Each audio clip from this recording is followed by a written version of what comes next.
Pepper, you coming to help? No, you just want the cool air.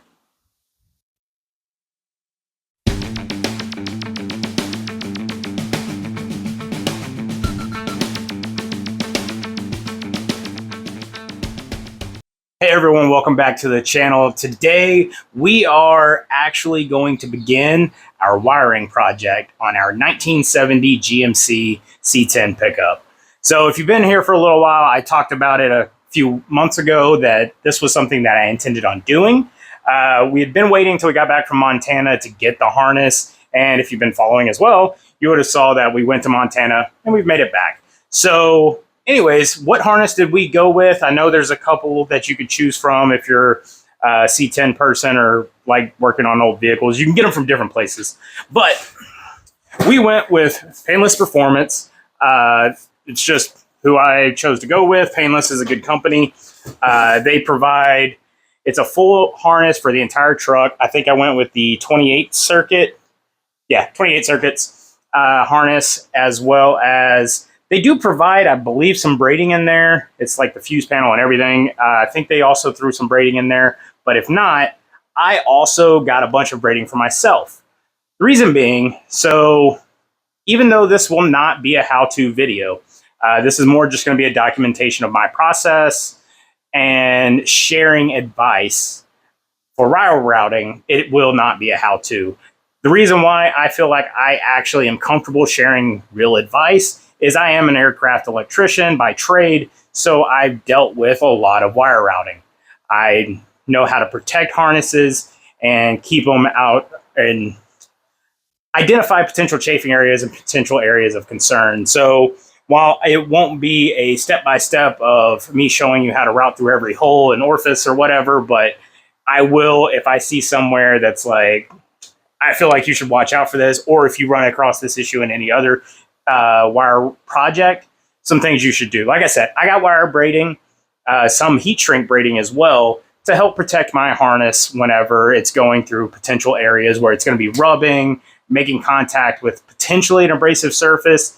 If I feel like it is an extremely abrasive surface, such as routing around an edge, which I'm going to avoid at all costs, I will also add other protection. I will show you that whenever we get there.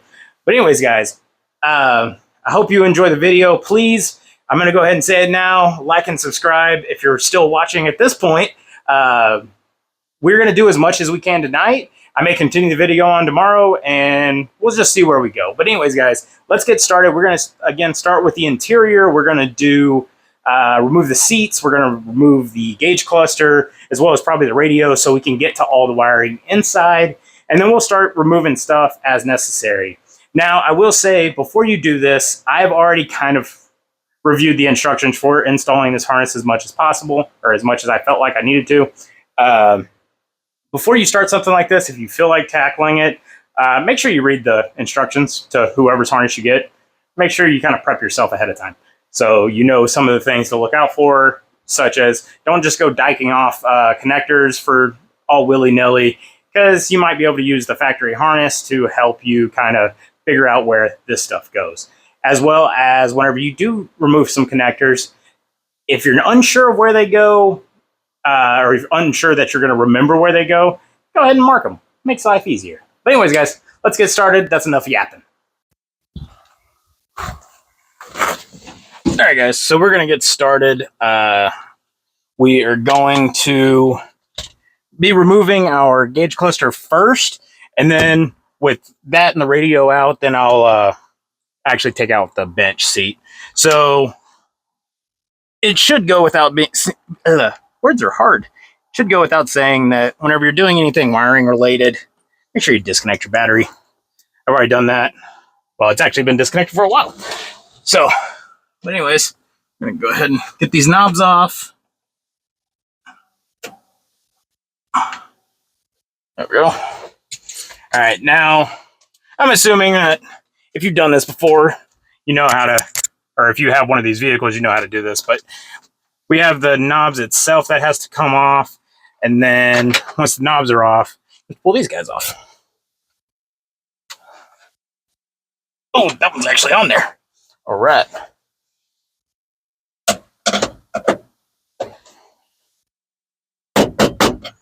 not stupid if it works. There we go. All right, we got that one off.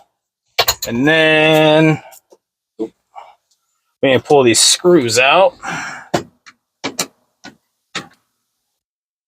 So I will say one of the first things that, well, the very first thing that was my indicator that I needed to replace wiring in this truck was actually when I bought it. So underneath here, I may be able to find a picture and put it up for you. There was wires hanging everywhere.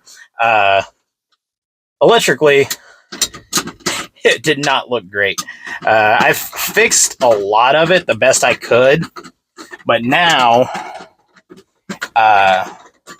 we're going to completely resolve our issue, make it a lot better. But then the next thing, aside from, you know, seeing it in person, when I saw it for the first time, the other issue is whenever I installed this guy, the gauge cluster, I noticed, well, the first thing was, the first time I turned the truck on, a poof of smoke came out from under the dash whenever I put this in. Come to find out, I pulled it back out and realized, oh crap, I had just burned up one of the circuits that actually went to the voltmeter.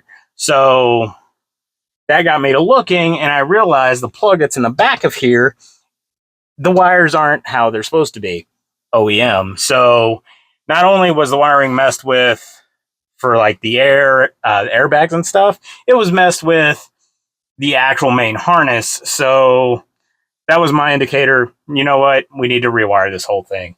So yeah, that's why we are where we are right now. Anyways, guys, I need to crawl up under the dash to get these screws out, and I don't want to show you that view of me. So we'll cut to it already being out. And just like that, guys, our gauge cluster is out of our truck. Now, I will show you what I was talking about. So this is the two legs that are running over to our voltmeter. And yeah, as you can see, it burned that up. So, well, I was going to fix it, but now we are going to be going a different route. I'll explain that a little bit later. But anyways, so this guy is out. We have full access up underneath here now. Like I said, I'm going to go ahead and pull the radio as well, and then we will get started on the bench seat. But one thing I will say, one tidbit of advice, if you were tackling something like this, especially for the first time, do yourself a favor. Anytime you take some parts off, especially little parts, find you some bags. Find you some bags, put the screws in there, put the pieces like this that go with it.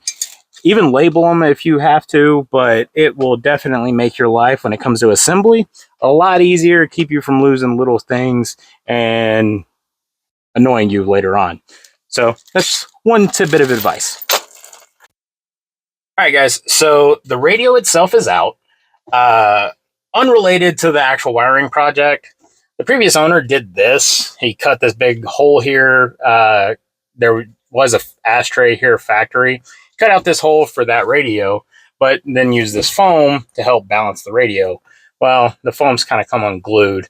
So eventually, what I'll probably do for now is whenever we put all this back together, I'll glue it back in. But my long-term plan is they sell a replacement panel that you can cut this section out and then have a new piece welded in and then repainted, and then you can put the factory radio back in.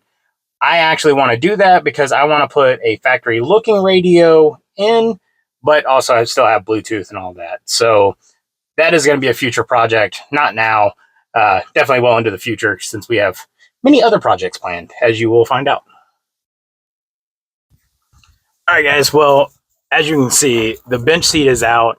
I didn't bother you with taking out 6 bolts and then pulling the seat out, but seat's out. So now that'll give us way more room. We'll be able to lay in here comfortably and be able to reach any wiring under the dash.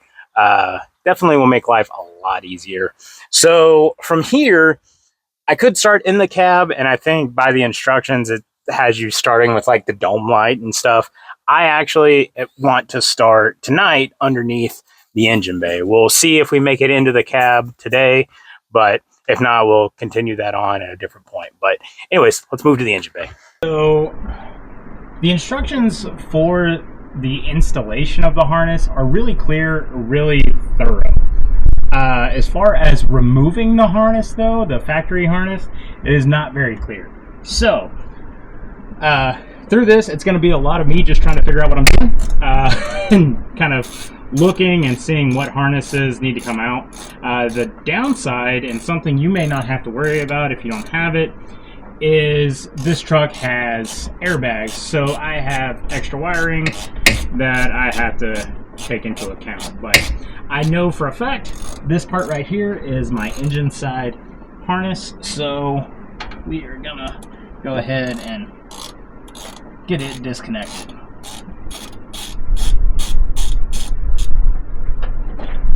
And just like that, this side is disconnected.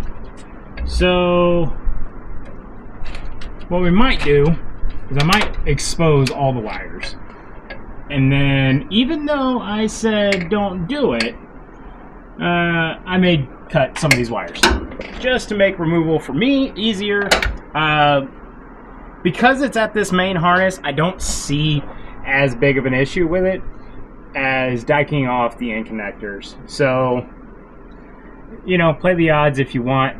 I feel comfortable in my electrical abilities that I can figure out where things go regardless.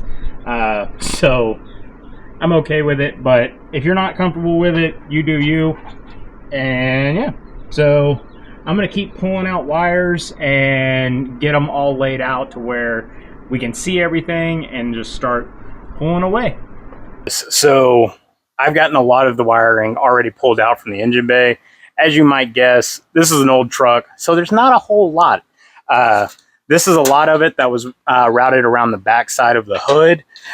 A lot of this, like I said, it's mostly just a scavenger hunt, basically, is looking to see where wires are.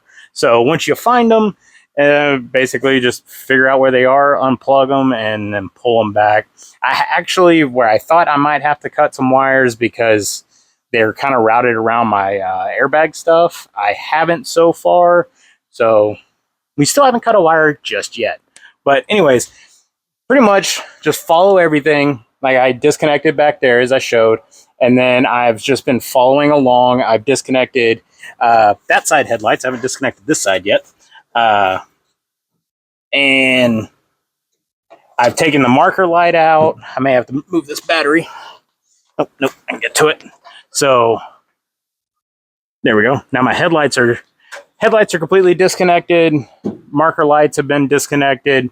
So I should be able to start pulling this harness out and getting it all the way over. So let me get that done. All right, guys, so the main engine harness has been removed. As you see, that's where it was connected right there. Any other wiring, this guy is my distributor wire. It just needs to be pulled through the firewall.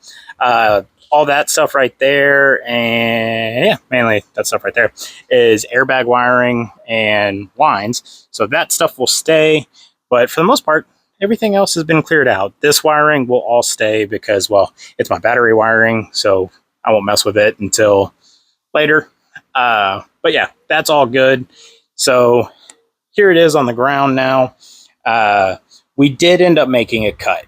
Now, the reason being we made a cut was two reasons, really. Is pulling it through right here would have kind of been a pain in the butt a little bit. But the main reason was it was kind of tangled around in there because whoever installed that wiring and lines and stuff kind of wrapped it a little bit and made it goofy. So the easiest thing to do, and where I can still tell what connectors pretty much went where, is I cut next to my bulkhead connector. This allows me to be able to basically go, there's my ends, and then I can see my entire harness. This is a much better method if you're going to cut, is to cut near like that big connector where it's easily identifiable to what it goes to. So anyways, guys, I'm going to stop the video here because while I've only pulled the engine bay harness, I feel like I kind of gave you a good idea of how to do this.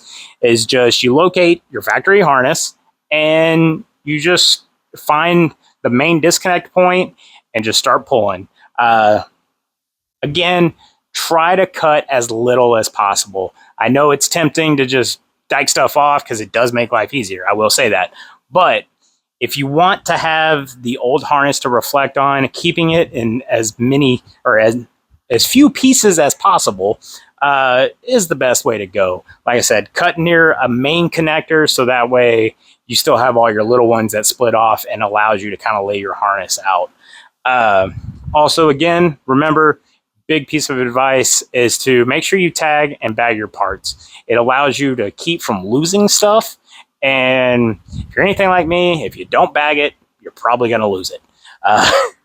But anyways, guys, like I said, for going inside the truck, it is starting to get dark, so I'm going to try to speed up my process a little bit off video and pull as much out as possible. Hopefully get it all done tonight.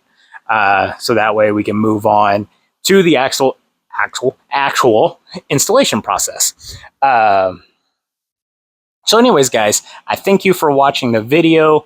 We are trying to grow the channel and reach as many people as possible. So please share the channel, like, subscribe, comment if you have any questions, if you're curious about anything I'm doing, or if you have any advice for me, if you've done this project before, please feel free to let me know. I'm not perfect.